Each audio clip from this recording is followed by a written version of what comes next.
할렐루야. 아멘. 오늘은 참 좋은 날입니다. 항상 우리 예배를 통하여 기쁨으로 영광 중에 받아주시는 우리 하나님, 그의 나라와 그의 의를 구하는 자에게 모든 것을 더해 주시는 그 하나님의 그 은혜와 그 은총으로 한 주간도 하나님의 나라의 백성으로 하나님의 나라를 살아가는 우리 모두가 되기를 주의 이름으로 축원합니다. 아멘. 오늘은 수세 주일입니다. 즉 예수님께서 세례를 받으신 것을 기억하고 기념하는 주일입니다.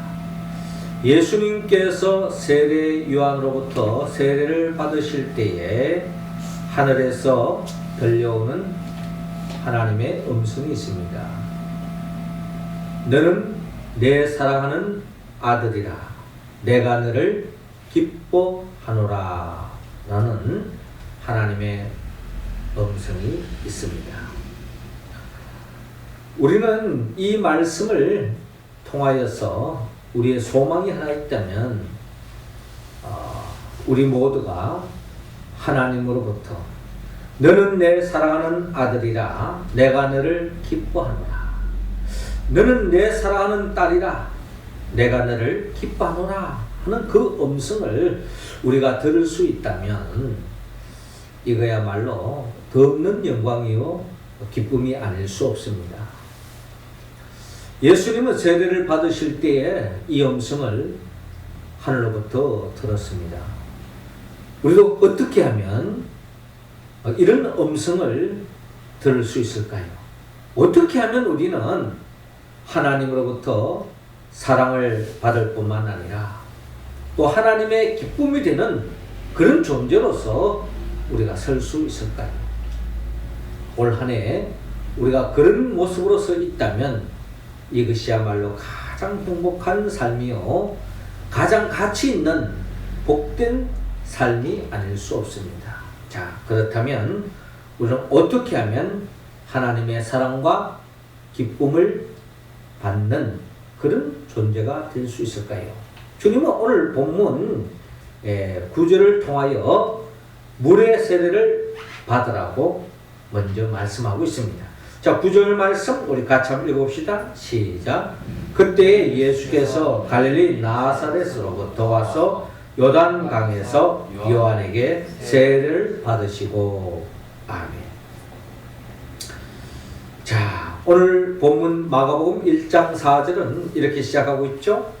세례 요한이 광야에 이르러 죄 사함을 받게 하는 회개의 세례를 전파하니 라고 기록되어 있습니다. 그러니까 이 세례 요한은 성령의 감동을 통하여서 광야에서 죄 사함을 받게 하는 회개의 세례를 전파했습니다. 세례 요한이 선포한 그 말씀은 회개하라, 천국이 가까이 왔느니라. 이제 예수님이 오셔서 우리에게 천국을 안겨줄 터인데 그 천국 하나님의 나라의 복을 누가 받을 수 있느냐? 회개한 자만이 그 복을 받아 누릴 수 있기 때문에, 죄사함의 은총을 받은 사람이 그 복을 받아 누릴 수 있기 때문에 세례 요한은 주님의 길을 예비하는 차원에서 회개를 촉구하며 회개의 세례를 베풀고 있는, 즉 물 세례를 베풀고 있는 세례 요한을 바라볼 수 있습니다.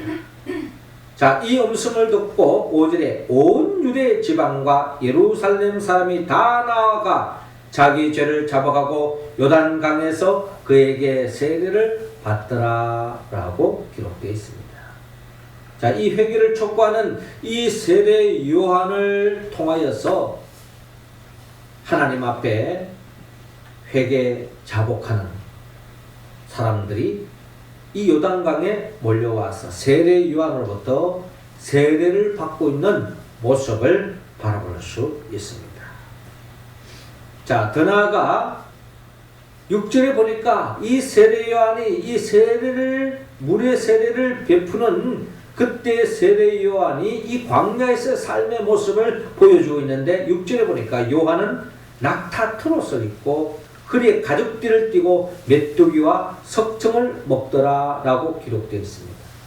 자, 이 말씀은 세례 요한이 낙타 트롯을 입었다고 하는 것은 낙타 트롯이 낮에는 더위로부터 벗어날 수 있고 또 밤에는 추위로부터 자기의 몸을 또한 보호할 수 있기 때문에 이 광야는 낮에는 한여름이요 밤은 추운 결과가 있기 때문에 이 낙타 트롯으로 자기의 몸을 보호하고 있습니다. 그리고 허리에 가죽띠를 띠고 메뚜기와 석청을 먹었더라 라고 기록되어 있는데요.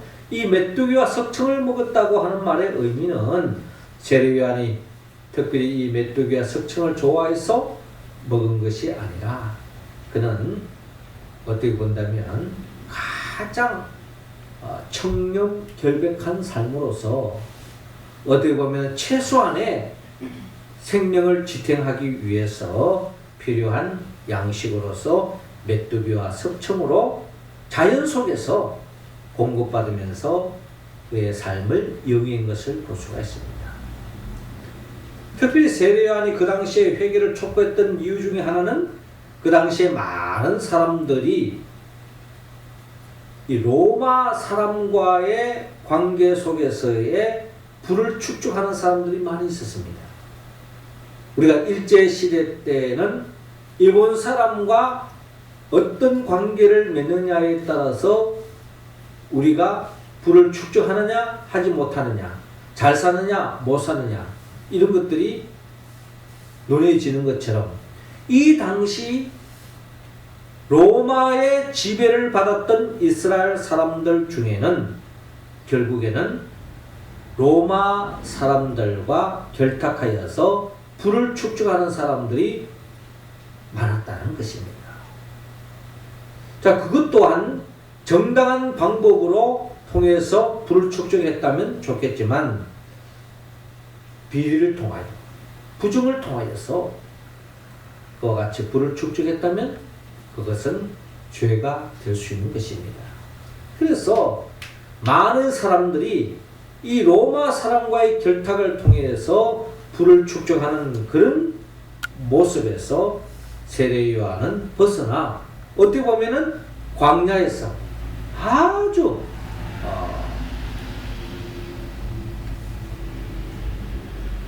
어려운 삶이지만 그 속에서 자기 자신의 양심을 지키고 또한 올바른 삶을 통해서 결국 어려운 삶의 과정을 겪었던 것이 바로 세례 요한이었던 것 같습니다.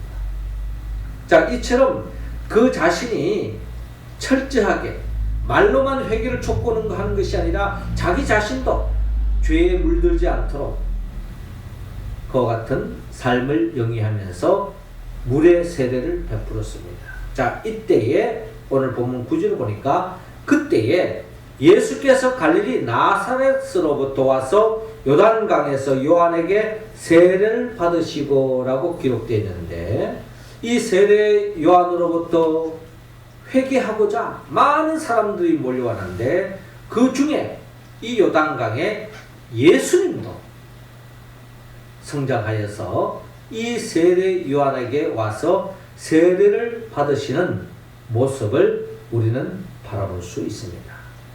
한마디로 예수님께서 세례 요한에게 물의 세례를 받고 있다라는 것입니다. 세례 요한이 물의 세례를 베푸는 이유는 한마디로 말해서 죄를 씻기 위함이었습니다. 육신의 몸을 가지고 있는 사람들이 이 땅에서 알게 모르게 죄를 짓기 때문에 이 죄의 문제가 해결되어져야만이 진정코 행복의 길로 나아갈 수 있기 때문에 죄를 품고는 우리는 이 세상에서 아무리 돈을 많이 가진다 할지라도 아무리 출세한다 할지라도 죄를 품고는 참된 행복으로 나아갈 수 없기 때문에 세례 요한은 이 죄의 문제를 해결하기 위해서 물의 세례를 베풀고 있는데 예수님도 이 물의 세례를 받기 위해서 오셨다는 겁니다. 그렇다면 예수님이 무슨 큰 죄를 지어서 물의 세례를 받고 있느냐라는 생각을 우리가 가질 수 있는데 예수님이 세례를 받은 것은 예수님이 죄를 가지고 있기 때문에 세례를 받은 것이 아니라 육신의 몸을 가지고 이 땅에 살아가는 우리들에게 죄의 문제로부터 벗어나기 위해서, 죄의 문제를 해결하기 위해서 물의 세례를 받음으로 인하여 우리가 어떠한 신앙의 길을 걸어가야 할 것인지 우리에게 가르쳐주고 있다. 신앙의 본을 우리에게 보여주고 있다라고 오늘 본문을 통해 우리는 이야기할 수 있습니다. 그렇습니다. 예수님은 죄가 있어서 지금 물의 세례를 받는 것이 아니라 죄로 물들어 있는 우리들을 죄에서 씻음 받도록 하게 하기 위해서, 회개를 촉구하기 위해서 예수님이 세례를 받음을 통하여 우리에게 회개의 길로 인도하고 있는 예수님을 바라볼 수 있습니다. 여러분, 이 죄에 대한 심각성은 우리가 성경을 통해서 우리가 잘 알고 있습니다. 우리가 이 땅을 살아가면서 다 행복을 추구합니다. 어떻게 하면 더 가치 있는 인생, 복된 인생을 살 것인가 고민하면서 또 여러 가지 기술을 배우기도 하고, 또 어떤 직업을 택하기도 하고, 또 어떠한 나름대로 권력을 추구하기도 하고 명예를 추구하기도 하지만, 성경에서 진정 행복의 지름길은 죄의 문제가 해결되어져야 된다는 거예요. 죄의 문제가 해결되지 않으면 진정 행복으로 나아갈 수 없다는 겁니다. 우리가 잘 알듯이 아담과 하와가 행복을 잃어버린 그 계기는 하나님이 먹지 말라고 하는 선악을 알게 하는 나무의 열매를 먹는 그 순간에 죄를 지음으로 에덴 동산에서 쫓겨나고 말았던 것을 바라볼 수 있습니다. 그렇습니다. 죄를 지으면 하나님이 주시는 축복을 상실할 수밖에 없어요.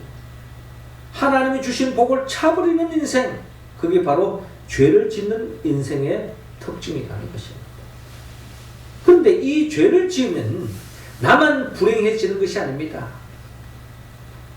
나만 불행해질 뿐만 아니라 나를 통해서 다른 사람들에게도 부정적인 영향을 끼칠 수밖에 없다는 거죠.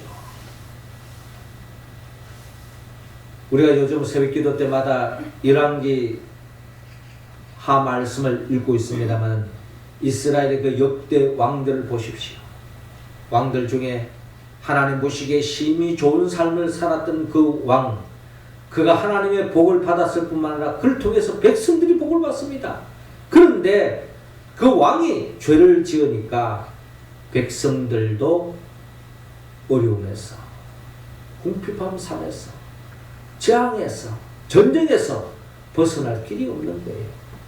자, 그렇게 본다면 신약시대를 살아가는 저와 여러분들도 예수 그리스도 안에서 우리는 다 왕같은 제사장으로 부름을 받았는데, 왕같은 제사장으로 부름을 받은 저와 여러분들이 하나님 앞에서 반듯한 삶으로 살아간다면 내 자신이 복받는 인생으로 나갈 뿐만 아니라 나로 인하여 내 주변에 있는 사람들도 복받는 역사가 일어난다는 겁니다. 그러나 내가 죄를 짓는 그 순간에 하나님의 복을 에서 멀어질 뿐만 아니라 나만 불행해지는 것이 아니라 나를 통해서 내 주변 사람들에게도 부정적인 영향을 끼칠 수밖에 없다는 겁니다. 그러면 우리는 철저하게 이 죄로부터 벗어나야 된다는 것입니다. 그래서 지금 예수님께서 세례를 받으시는 것은 우리에게 세례를 받기를 원하며 한마디로 회개하기를 원합니다. 왜? 죄의 문제가 해결되어져야만이 우리는 진정한 행복으로 나아갈 수 있기 때문입니다. 그래서 요한 1장 9절에 만일 우리가 우리의 죄를 자백하면 그는 미쁘시고 의로우사 우리 죄를 사하시며 우리를 모든 불의에서 깨끗하게 하실 것이요 라고 말씀하고 있습니다. 우리가 어떤 죄를 지었다 할지라도 회개하기만 하면 주님은 우리에게 죄사함의 은총을 베풀어 주신다고 약속하고 있습니다. 이 죄사함의 은총은 일회성으로 끝나지 않습니다. 영원토록 우리가 주님 앞에 회개하기만 하면 죄사함의 은총을 입을 수 있다는 겁니다. 마치 우리가 아침에 밥을 먹고 양치질을 하고 나면 하루 종일 하지 않는 게 아니지 않습니까? 물론 상황에 따라 안 할 수도 있겠죠. 그러나 상황이 되면 다 양치질을 하고 하는 것이 정상이라는 겁니다.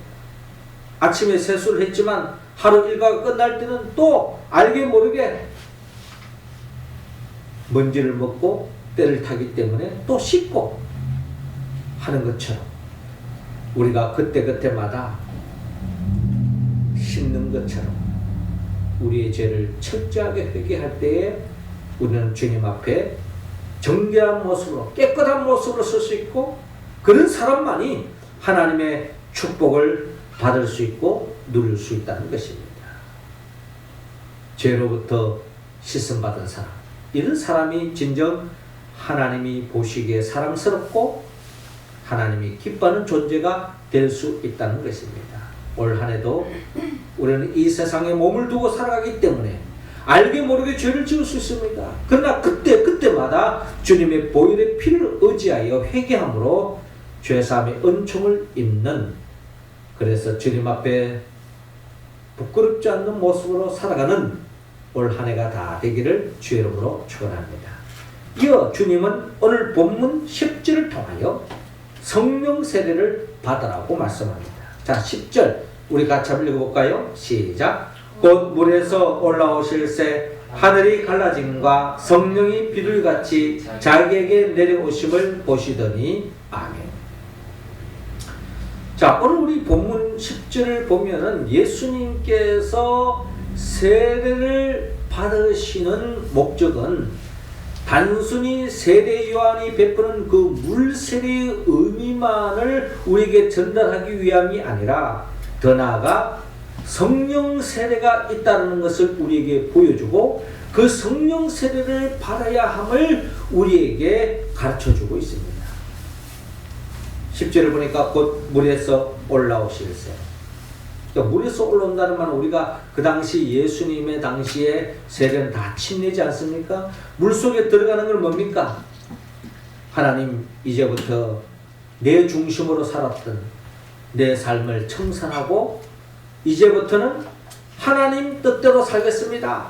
하나님 중심으로 살겠습니다. 하는 그런 마음으로 새로운 인생이 시작되는 거예요. 그래서 물속에 들어갈 때는 내 중심으로 살았던 내 자신은 이제 죽었고 이제부터 물속에 올라오는 그 순간부터는 하나님의 뜻대로 하나님 기뻐하는 삶을 살겠습니다 하는 결단이 이 세례에 담겨져 있는데, 예수님께서 이처럼 물에서 올라올 때 하늘이 갈라짐과 성령이 비둘기같이 자기에게 내려오심을 보시더니 라고 기록되어 있는 것처럼 우리가 오늘 본문을 통하여 우리 모두가 물 세례를 받으면서 머물지 말고 더 나아가 성령 세례를 받아야 한다라는 것입니다. 성령 세례를 받아야 한다. 우리가 성령 세례를 받을 때야만이 우리는 진정 하나님이 기뻐하는 삶으로 나아갈 수 있습니다. 세례 요한은 마가복음 1장 7절에 그가 전파하여 이르되 나보다 능력 많으신 이가 내 뒤에 오시나니 나는 굽혀 그의 신발끈을 풀기도 감당하지 못하겠노라. 물세례가 참 중요합니다. 내가 잘못된 것을 회개하는 건 참 중요합니다. 그러나 그보다 더 중요한 것이 있는데 그것은 바로 내가 잘못을 깨닫고 그 잘못을 회개하는 것도 중요하지만 회개의 궁극적인 목적은 하나님이 기뻐하는 일을 도모하는 것입니다. 하나님이 기뻐하는 일을 도모하기 위해서는 성령 세례를 받아야 한다는 겁니다. 그래서 세례 요한은 나는 너희에게 물로 세례를 베풀었거니와 그는 너희에게 성령으로 세례를 베푸시리라 라고 말씀하고 있습니다. 성령 세례는 예수님만이 베풀 수 있다는 거예요. 예수님만이.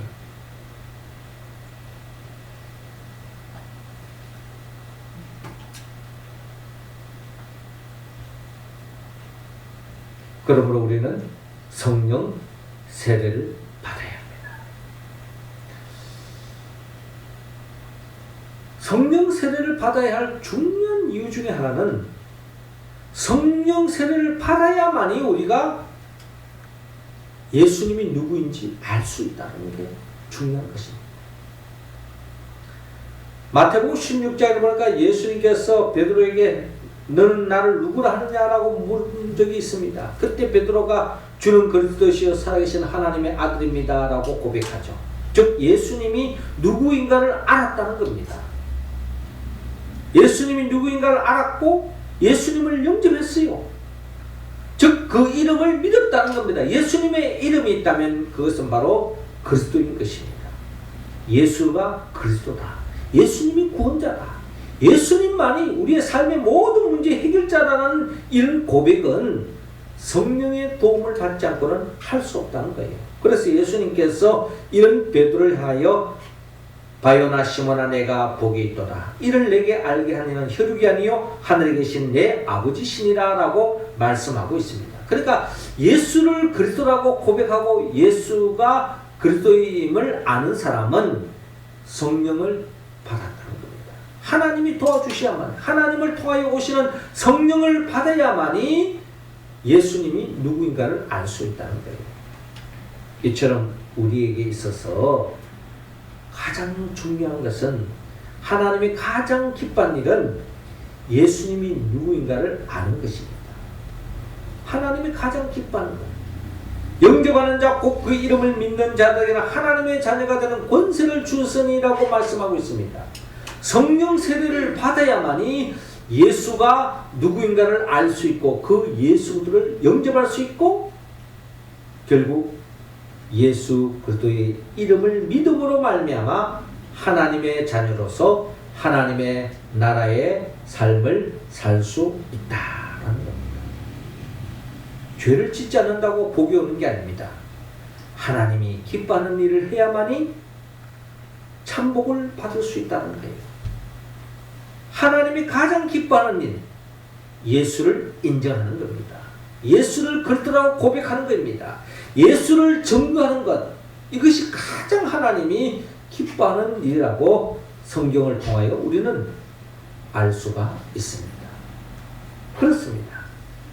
예수가 누구인가를 알 때 예수를 위한 삶, 그 삶이 가장 복된 삶이요 하나님으로부터 최고의 사랑을 받는 길이라는 겁니다. 그래서 사도 바울은 갈라디아서 2장 20절에 내가 그리스도와 함께 십자가에 못 박혔나니 그런즉 이제는 내가 사는 것이 아니요 오직 내 안에 그리스도께서 사신 것이라. 이제 내가 육체 가운데 사는 것은 나를 사랑하사 나를 위하여 자기 몸을 버리신 하나님의 아들 믿는 믿음 안에 사는 것이라 라고 말씀하고 있습니다.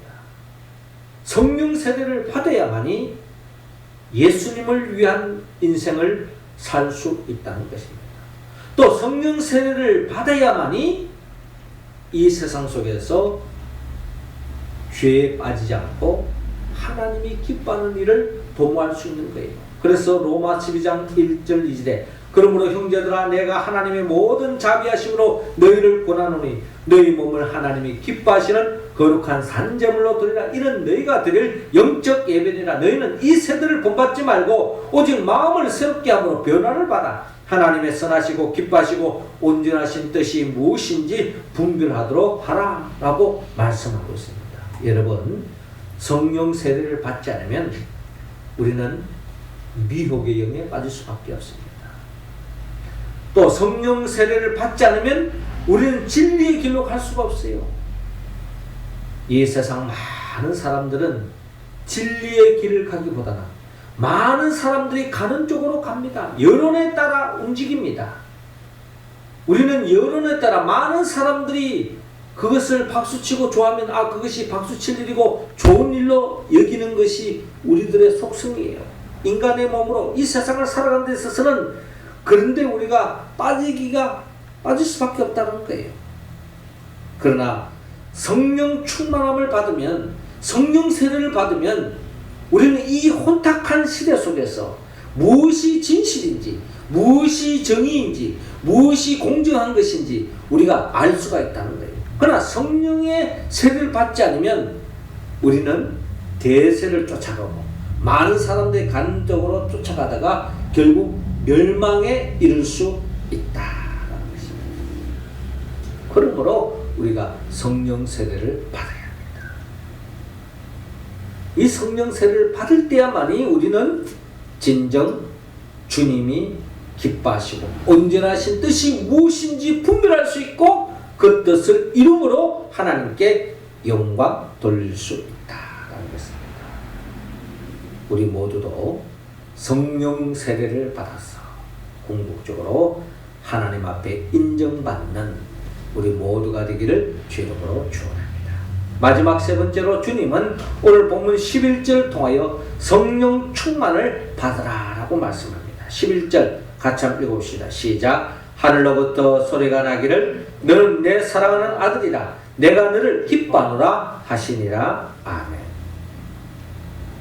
자, 오늘 본문 10절에 예수님이 성령 충만함을 입고 더 나아가 하늘에서 음성이 들려오기를 너는 내 사랑하는 아들이라 내가 너를 기뻐하노라. 예수님이 물세례를 통하여 우리에게 죄사함의 은총을 누릴 수 있도록 죄를 씻을 수 있도록 물세례를 받기를 원했고 더 나아가 성령 세례를 통하여서 진정 하나님의 뜻을 알기를 원했습니다. 그럴 때에 이는 내 사랑하는 아들이라 내가 너를 기뻐하노라 하는 하늘의 음성이 들려왔습니다. 우리가 어떻게 이 음성을 들을 수 있습니까? 나의 잘못된 것, 죄를 청산해야 됩니다. 그리고 더 나아가 하나님의 뜻이 무엇인가를 우리가 잘 알고 그 뜻을 이루는 삶으로 나아갈 때에 이는 내 사랑하는 아들이라 내가 너를 기뻐하노라 하는 음성을 우리는 들을 수 있다는 겁니다. 그런데 우리가 이러한 음성을 얼마나 지속적으로 듣느냐, 이것이 바로 우리의 신앙의 관건입니다. 그렇죠? 우리가 새해가 될 때마다 자주 하는 이야기가 있습니다. 작심삼일이다 하는 말이 있어요. 내가 나름대로 새해가 되면 이렇게 살겠다, 또 이런 것은 절대로 하지 않겠다, 또 하나님이 기뻐하는 이런 삶을 살겠다, 우리가 다짐하고 계획하고 또 우리가 결단하고 작정합니다. 그런데 그 결단이 오래가지 않고 3일 만에 다시 옛모습으로 돌아가는 경우가 있습니다. 주님은 이러한 삶을 살아가는 우리들을 향해서 이는 내 사랑하는 아들이요 내 기뻐하는 자라 라고 말씀할 수가 없는 것입니다. 우리가 그런 말씀을 듣기 위해서는 하나님 앞에 결단하고 맹세한 것을 계속 지켜나가야 된다는 거예요. 자, 그러기 위해서는 우리가 성령 충만함을 받아야 한다. 성령 충만함을 받지 않으면 우리의 의지, 우리의 결단, 우리의 결심, 삶을 가지 않는다는 거예요. 아니, 3분도 가지 않습니다. 3초도 가지 않습니다. 한순간에 무너진다는 거예요. 우리가 잘 아는 예수님의 12제자를 보십시오. 베드로도 저는 어떤 일이 있더라도 주님을 배반하지 않습니다. 다 울기 전에 베드로는 주님을 3번이나 부인했습니다. 베드로만 그랬습니까? 가룟 유다는 예수님을 은 30년에 팔아넘겨버렸어요. 그들이 주님을 향한 사랑의 고백이 없었겠습니까? 주는 그리스도시여 살아계신 하나님의 아들입니다 라는 고백을 할 정도로 내가 어떤 일이더라도 주님을 따르겠습니다라는 그런 결단이 있었어요. 그러나 그들이 성령 충만함을 받지 않고서는 그들은 십자가에 못 박혀 죽으시는 그 예수님을 바라보면서 모든 것이 다 무너지고 말았습니다. 다 제 갈 길로 가고 말았어요. 그렇습니다. 우리가 하나님의 뜻이 무엇이고 어떤 삶을 사는 것이 하나님이 기뻐하는 것이다 우리가 알지만 그렇게 사는 것이 힘들고 어려우면 우리는 옛모습으로 돌아가는 것이 우리의 자상입니다. 뿐만 아닙니다. 그렇게 하나님 말씀대로 살지만 그렇게 삶으로 인하여서 하나님의 축복이 임했을 때에 모든 일이 잘 되고 형통할 때에 또 자칫 교만에 빠져서 하나님의 은혜를 저버릴 때도 있다는 것입니다. 그러므로 우리는 어떤 상황 속에도 하나님이 기뻐하는 삶으로 계속 나아가기 위해서는 성령 충만함을 받아야 한다.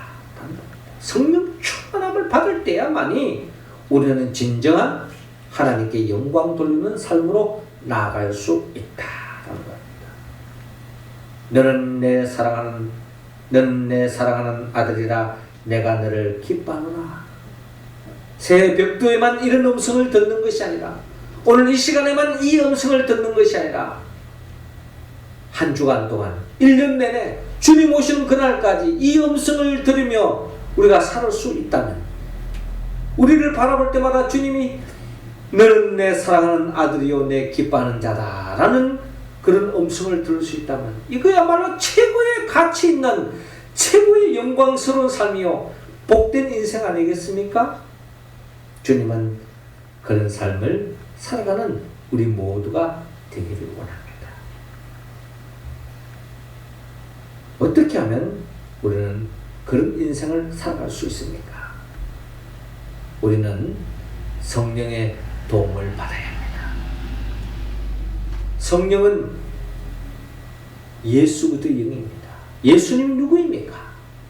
예수님은 우리를 진정한 하나님의 나라의 자녀로서, 하나님 나라의 백성으로 하나님 나라를 영원토록 누리며 살 수 있도록 에덴 동산을 만드시고 그런 삶을 우리에게 허락해 주었습니다.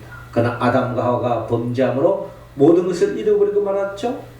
그럼에도 불구하고 우리를 다시 회복시켜 주기 위하여 예수님은 인간의 몸으로 이 땅에 오셔서 우리의 죄를 대신 짊어지고 십자가에 못 박혀 죽음을 통하여 우리에게 죄사함의 은총을 베풀어 주고 하나님의 자녀로서 새로운 인생을 살아갈 수 있도록 죽음의 권세를 깨뜨리고 부활하셨습니다.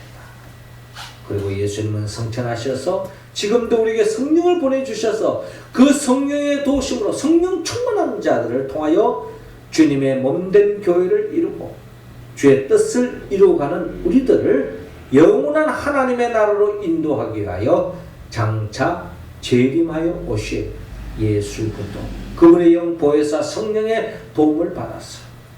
오늘 말씀처럼 물세를 통하여 철저하게 회개하고 성령 세례를 받아서 하나님이 기뻐하는 일을 도모하되 성령 충만함을 받아서 일시적으로 작심삼일이 아니라 지속적으로 그 하나님이 기뻐하는 일을 도모하여서 하나님께 영광 돌리고 하나님으로부터 영원히 칭찬받고 사랑받고 기쁨의 존재가 되어서 가장 행복한 한 해를 열어가는 우리 모두가 되기를 주의 이름으로 축원합니다. 기도드리겠습니다.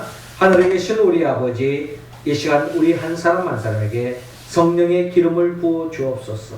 성령 충만함으로 회개의 영을 더하여 주옵시고, 더 나아가 성령 충만함으로 우리 모두가 하나님의 기뻐하는 일을 도모하게 하여 주옵시고, 성령 충만함으로 그 하나님의 기뻐하는 일을 하는 데 있어서 어떠한 어려움이 있더라도 그 어려움을 극복하고 끝까지 하나님 앞에 영광 돌리는, 하나님이 기뻐하는 삶을 살아가는 우리 모두가 되게 하여 주시옵소서. 예수님의 이름으로 기도드리옵나이다. 아멘. 찬송가 우리 함께 88장 1절 찬양합니다.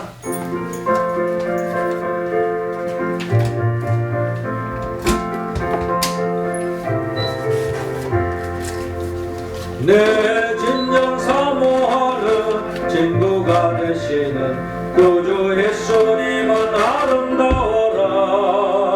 산 밑에 백합하여 빛나는 새벽별 주님 영원할 길 아주 없도다. 내 마음이 아플 적에 큰 위로 되시며 나 외로울 때 좋은 친구라. 주는 저 산 밑에 백합 빛나는 새벽별 이 땅 위에 비길 것이 없도다. 이 시간 주님 앞에 기하는 것 드는 손길이 있습니다. 먼저 11조 헌금